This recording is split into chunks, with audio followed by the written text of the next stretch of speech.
You guys are phonies. Go trade for Watson. Yeah. Tell Tua goodbye.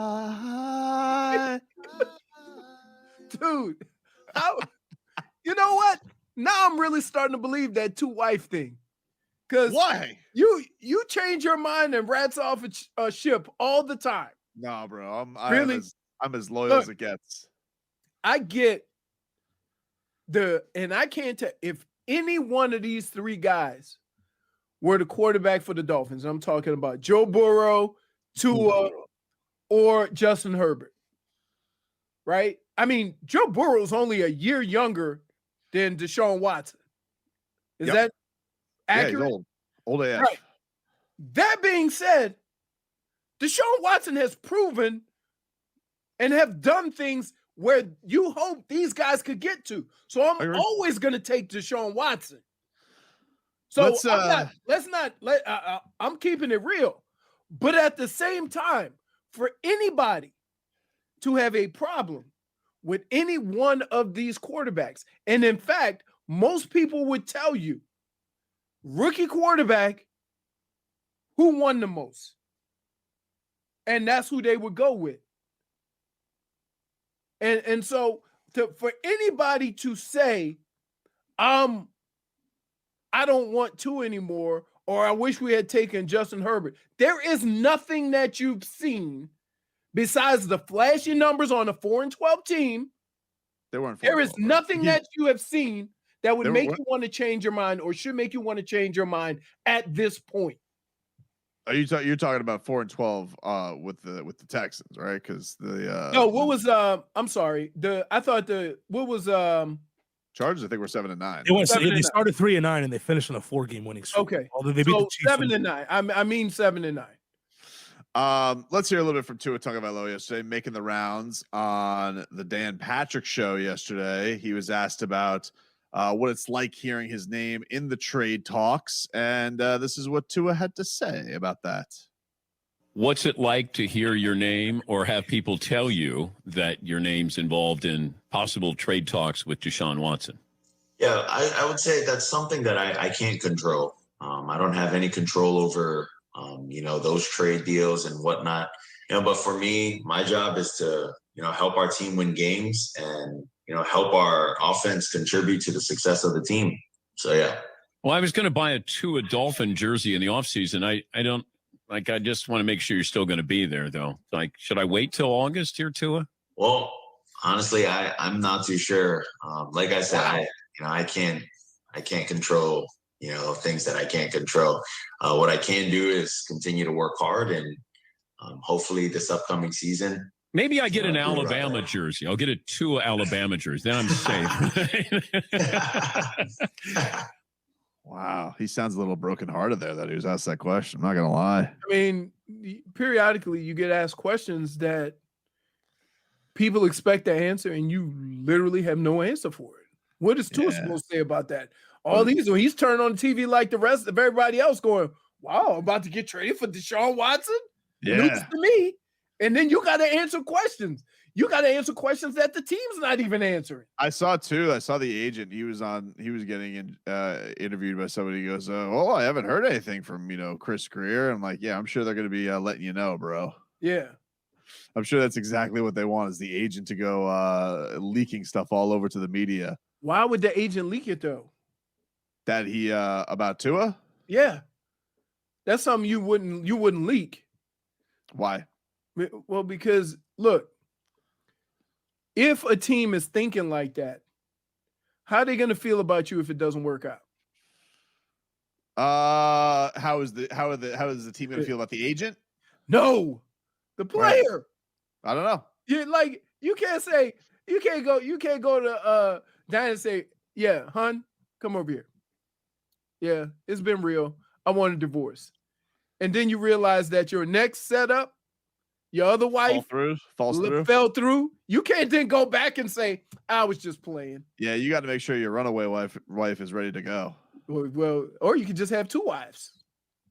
I don't know what you're talking about, bro. It was a slip of the tongue. Give me a break. I go to get my mask, protect myself and my family. Got 2 wives, 2 little kids. Tua was also yesterday on Shine On Sports on Sirius XM and was asked about whether or not Miami is all in with him. And this is what he had to say about that.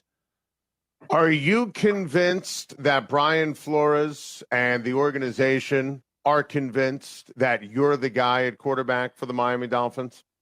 In my mind and in my heart, I'd like to hope so. But, for me, with the way things went last year, you always got to come out wanting to prove yourself to be better and to want to do better.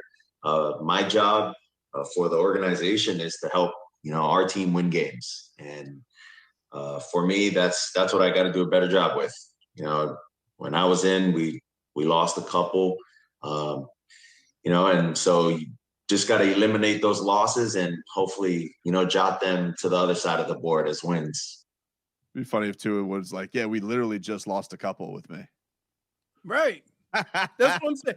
But clearly, Robbie doesn't see it that way. Well, yeah, he did have to be bailed out by a miracle throw by Fitzpatrick. So what? Miracle. So what? Nice benched. Would have been benched the third So time. what? Why are you going like this? He might not have been benched the third time. They might have just got. Oh, he would have been so benched. So here's What do you mean? He would have been so benched. It was terrible in that last game. There was no Fitzpatrick bailout to save the day. Can I? And here's what did you tell me when we went back and forth with Bobrovsky? Yeah. What about him? And I asked, what is his goals? His average goals per game. And what did you reply? Undefeated. His average is undefeated. No, you didn't ask me that. Somebody on Twitter asked me that. And he said his average is undefeated. Yeah. Right? Mm-hmm. Okay. Why do you feel that way about Bob, who is ranked? I don't think this is a fair comparison though. Like it Bob, is. It would be like if it is because you're telling me in one situation, the goalie's playing terrible. Right? He's not, though, but they're winning. He's not, but he's giving up a lot of goals. But one game. Okay, the other one he gave up 4. 3. No, one game he gave up 4. 1-3, 1-2. Okay. Again, why are you defending him so much? Because you're saying wins are wins. But if I tell you Tua was 6-3, but you want to delve into the numbers. One guy literally has a position that is only determined by wins or losses in points. Like that's the only thing people look at. Nobody cares about saves or what the defense is. Like his bottom line on goalies, that's how they are judged no matter what. Like there's no real nuance with it. I could tell you last year that the Panthers had the worst defense in the league and Matheson was terrible and Yandel, who they were trying to rats off a ship his ass out before the season. And those were the guys who were trying to help him protect the goal. But that doesn't matter because ultimately he's $70 million goalie, save goals. But the other thing I would say why it's not a fair comparison is it would be like if you told me Tua came into the Dolphins and was 2-year offensive player of the year or 2-year offensive MVP, 2-time offensive MVP, and also had some stuff around him that the stats weren't there, I would probably roll and be like, hey, this guy's got the resume. Like, let's respect what the guy has done before. But that's why you wanted him in the first place, because of his resume. It is, but it's a college resume. It is a college resume. That's how you get drafted. He's only played 1 year. Now, my question here, I've had your fight before, and I've had Robbie's fight before. You want to know with who? Ryan Tannehill? No. Not even talking about Ryan Tannehill. I thought that's for sure where we were going. No. Tim Tebow. Because everybody told me, I'm like, dude can't throw. All he does is win. But I don't. You were right, Leroy. Tebow sucked. But I can't say that about Tua. Yeah, but Tim Tebow didn't win games like that, dude. Like Tua was carving people up in college. No, when he got to the NFL. Yeah, but he was Tebow was winning games with 3 passes. Again, I said that. You were right. And everybody said, all he does is win. Tebow's a winner. Right? I say, wait, dude's a rookie quarterback. He's 6-3. And you're saying to me, but it's not a good 6-3. Yeah, but you know how Tebow Mania ended? Tebow Mania ended with him winning a playoff game Well, also with him was throwing the ball end over end. he got a playoff win. Tua's, it ended with Ryan Fitzpatrick having to bail him out. Rookie! Well, I'm sorry. And what happened with Tim Tebow the next year? Did Tim Rats Tebow off the sit around ship. with Denver? Rats No. off a ship, even though he won a playoff game. And and totally understandable. They went with Peyton Manning. Put up MVP numbers for 2 years before he had a broken freaking neck. Ooh. Ooh. Ooh. What? Ooh. Ooh. You're one letter away from getting dumped. Well, I wasn't. So no, my point is that at this point, I'm not saying we should deem him a Hall of Famer, but we certainly shouldn't be talking about Tua like Robbie is. Texter writes in. You can text the show at 786-360-0790. Tua sounds like a nerd. That's it. That's it. That's it. That's the text. That's it. So all this analytical stuff we're doing, comparing quarterbacks, situations, and whatever, his contribution is Tua sounds like a nerd.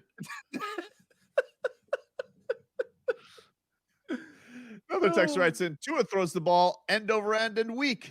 Tua's arm is actually stronger than Tua. Let's not say things we can't take back, Steve. no, that's not. Hey, hold on. First of all, he threw the ball with some zip. Maybe not, huh?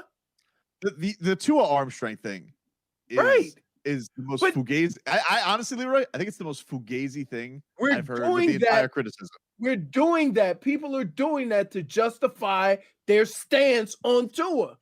So you got to find stuff. Not true, dude. I've seen him cut through the defense. Like I'm saying it's not an issue.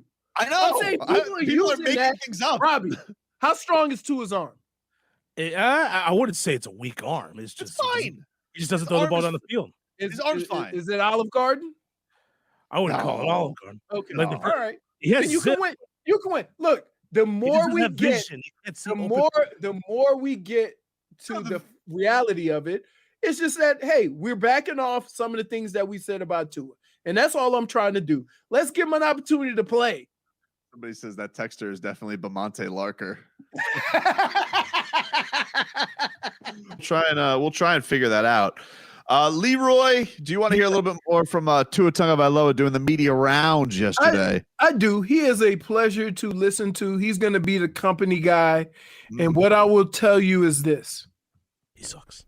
The company guys get screwed first. That's true. Yeah, we know. If you're a nice guy, right, and people don't realize this, but it's in life. Like most people feel that, oh, we can screw over the nice guy because he's not going to make a big deal about it. Do you think that Tua gets a call sometimes from Chris Greer that just says, I'm just checking in? Hey, I'm not doing that no more. There were people on Twitter that's like, what the hell are you guys talking about? Well, just a little synopsis. The other day, I said something about, our boss, Glenn, blowing us up on text when he needs something, and he just power calls or power texts. And we all said, don't worry, he never listens. And then he sent us a text to go, I'm listening right now. So that was the whole joke. Yeah. People were like wondering what was going on there. All right. So here's Tua. Tua was on a little show on ESPN Radio called Greeny. Bounced the Levitard show. Kicked him out. They wanted more Greenberg. Not enough Greenberg is happening on ESPN. So here's Tua Tagovailoa. And was asked about his season and where it was in his mind with his standards.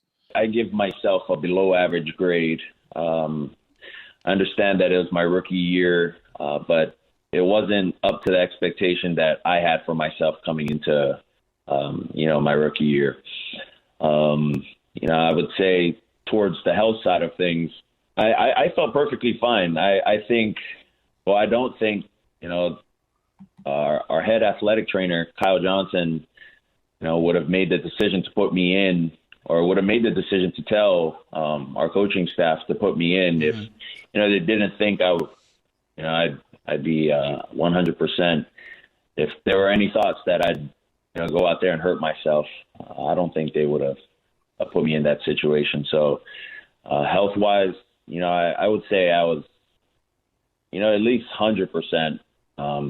But there's still things that I know that I got to work on this off season and strengthen both physically as well as in the film room. By the way, I clicked on it. That was an old video.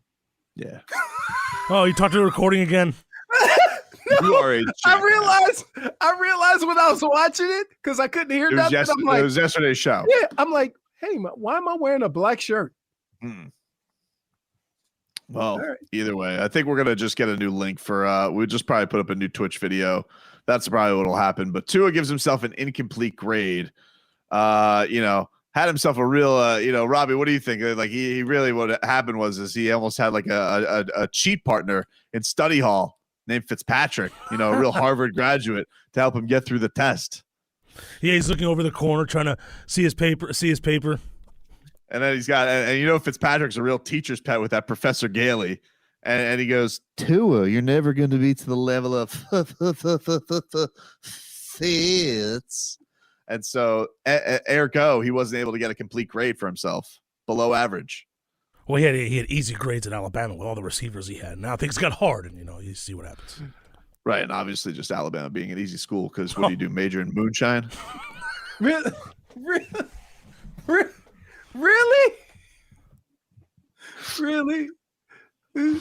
Bubble 101. Slamming. Not to the level of Fitz. Not to the level of Fitz. Yeah, how could you get a complete grade with that as your teacher?